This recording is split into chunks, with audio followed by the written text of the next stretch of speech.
Alright, we've got a lot of ground to cover today, and my audience retention seems to drop off after 5 minutes, so we're going to really try to crunch things down here. This is the ball catcher in its finished state. Doesn't look as awesome as I would like it to, but it's functional the way that it's supposed to. You can see the base for the elevator / ball recycler, whatever it is. There's the motor for it right there. It is a quick attach. It takes 2 minutes to set the whole back up to get this pachinko machine rolling. I did end up having to change the power supply on that lift motor, and now I'm using just a train transformer here. That way I can adjust the voltage. If you run this thing too fast, it will drop the balls as well. So going faster isn't an option. Maybe with marbles it would be effective, but not with our pachinko balls. The only option I have is to pick the correct speed and then hopefully to find some more of these lifter hooks or buy a 3D printer.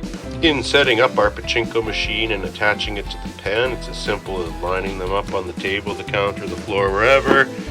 Nudge it into place. Put your vise on here. Get that partially tight. Just a little tension on there. Pull out our level. And we're going to level this machine like that. And then we tighten the bottom. Just like that. We feed our transformer for the elevator lift plug-in over here. And tap that into our main power.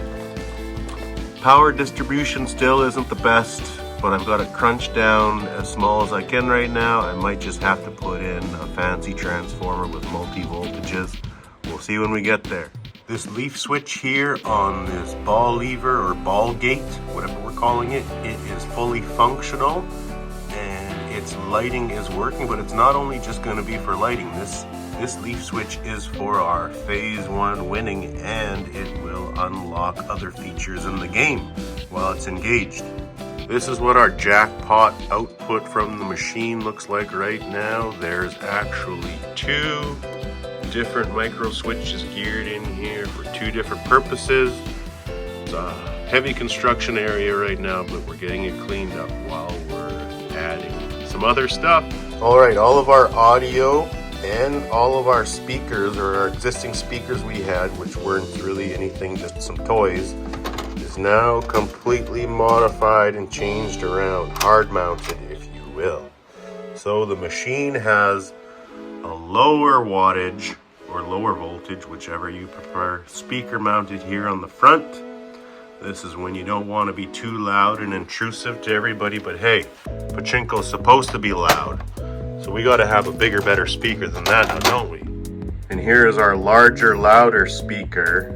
It is a Bluetooth speaker, but I'm not using any Bluetooth. It's got direct audio feeds coming into it. And we're adding some more right now. The Bank Vault jackpot light here is also running off of this LED controller on the back here.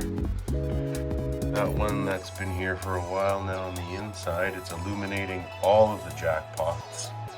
So it gets those tulips on the front. Not very good in our current lighting situation, but you can kind of see it in that one there and that one there. It is, however, wired in differently than the rest of the lights. So this one's only showing us the green and the red, and it's actually also wired in differently than these lights. So when these lights are on there, red, green, or blue, this one doesn't actually correspond to those, and it's only on again the red and the green, and that's by purpose. And working on some stickers for all our features. We got the jackpot and our translation, doing a translation for everything. There's our ball out light. And if I push this here, then it's pachinko, pachinko, pachinko, let's pachinko, or ball out, pachinko, pachinko, ball out. Got our bank indicator there now, and then the winner as well. Maybe I could try flick that leaf switch with my hand here if I can reach it while I'm trying to film. Where the heck is it? right there. So there's our level up. When you tip that, you're gonna level up. There is actually also one other additional LED hiding in the back of our green or our pachinko right now. I had 6 to work with and I was actually only able to fit 5 in there, but the voltage worked out perfectly. And then I thought, hey, it's only gonna make you feel that much more special. Easter eggs hiding everywhere in this unit. And the restoration continues. The upgrade, the customization. Another hiding jackpot here. Not exactly hiding. It was an optional one. But it can go down or it can go back. We're gonna make a pathway going back. And that is going to be another feature that I'll be adding to this machine through that hole. So I'll be adding another pathway here behind this tulip. It's going to go down sometimes and it's going to go backwards sometimes, and we're going to make it do what we want it to. Got some drilling to do.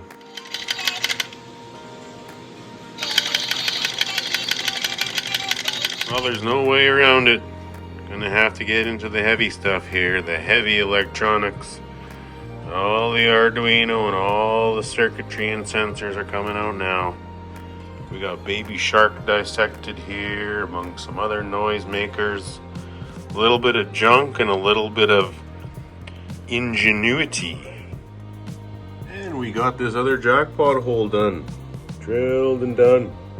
Ready to go. That one's gonna randomize. It's gonna go down sometimes, it's gonna go back other times. Going back is the way you're gonna want it to be though, when you see what we rig in there. And boring a few holes here, doing a little digging, doing a little chewing. So I'm going to be wiring in our electronic sensor right here where you've got a groove coming out of the hole. It's gonna fit in there nicely. And the ball is going to drop into the top of the light fixture there, pick a side, roll down to the bottom of that. So we are fully developing this. You're going to see the ball go through there now. This machine never ever had this developed, along with that other secret jackpot that we found hiding. So we're going to make sure both of these are working awesome. And now more ramps on the back side here.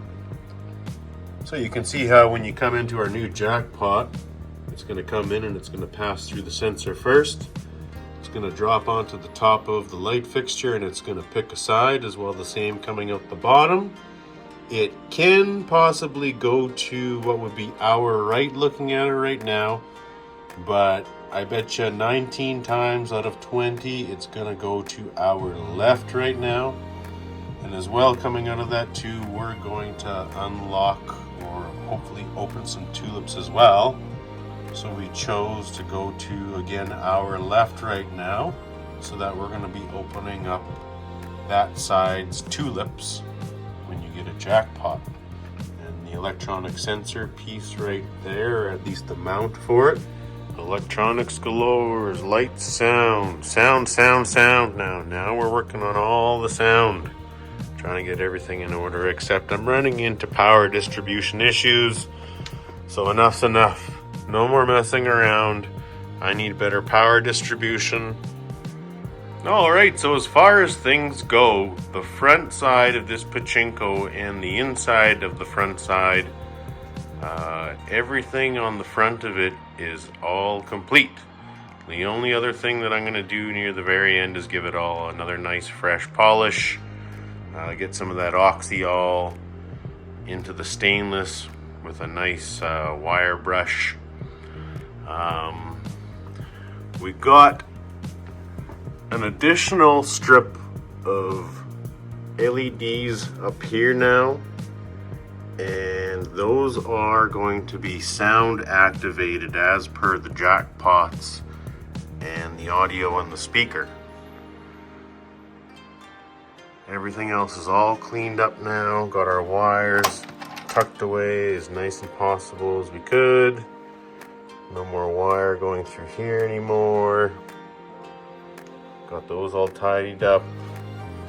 The bulb that I had in here actually burnt out. And long story short, I ended up frying most of my 4.5 volt system on this thing. And it was a stupid mistake you make when you're trying to save money on wiring and not color coding your wires like you should. And this is why we always complain about people not color coding wires. You work on a job or you go into a job where somebody else has done work on it and the wires aren't color coded, they don't make sense. They only make sense to the guy who wired it because he was trying to save time or save money or whatever.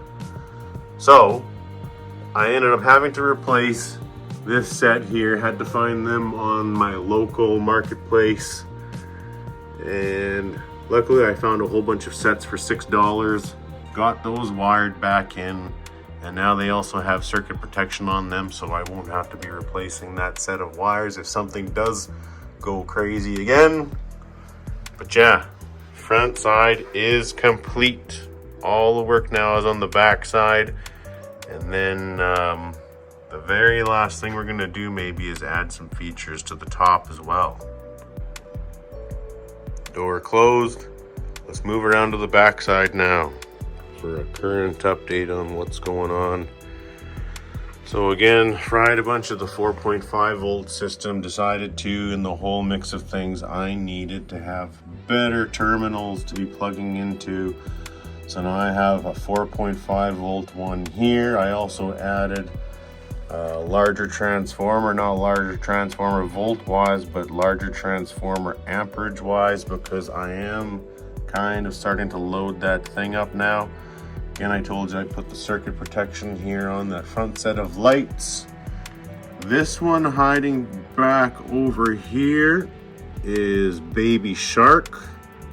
That is Baby Shark and Baby Shark's components. I know it's kind of hard to see right now, but they are all ready to go, just waiting on some sensors and switches. As well in here, there is our audio controlled LED lights that we added to the front side as well. Those are gonna go like crazy when the machine's loud. This sensor I had to replace as well when I fried my 4.5 volts. And then this one still is kind of giving me grief because these boards don't like to be soldered very much. And I don't have a very good soldering iron, or it's old, and I have to turn it up all the way to make it do anything at all. And sometimes when you're doing micro circuitry like this, it just melts things way down too much. Tomorrow morning I'm going past one of my local electronics stores and I'm going to pick up one of them silver markers, those conductive markers as well. Hopefully they've got some conductive tape. See what they've got for leaf springs, micro switches, see if they've got any photoelectric sensors, see if they've got any induction magnets, Hall effect sensors, any of that kind of stuff. I'm going to make a decision on it. Even there's a optical laser ones that I've thought about too. The Pachinko sensors that you see online advertised for the machines, although I would love to put one of them in there because it's proven. I know it's going to work. They're a little bit too big for what I need to do here, and then they're all going to rely on their own circuitry and programming. And as of yet, I still have not set an Uno, any kind of Arduino up to this yet.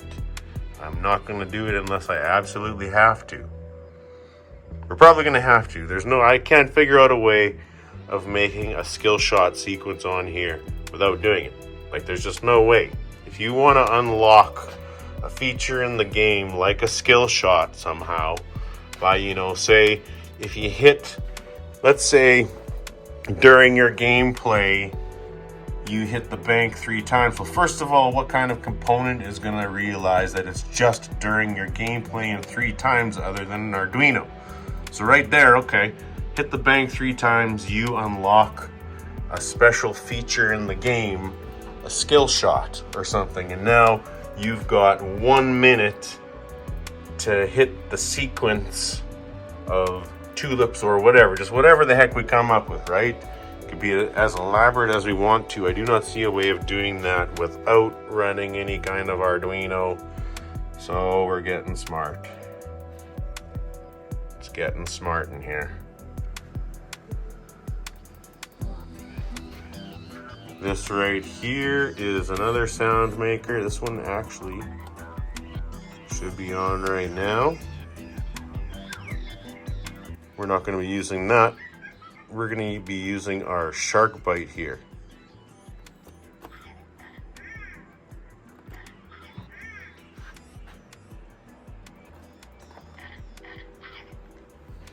Here's where things are at. See you next time, friends.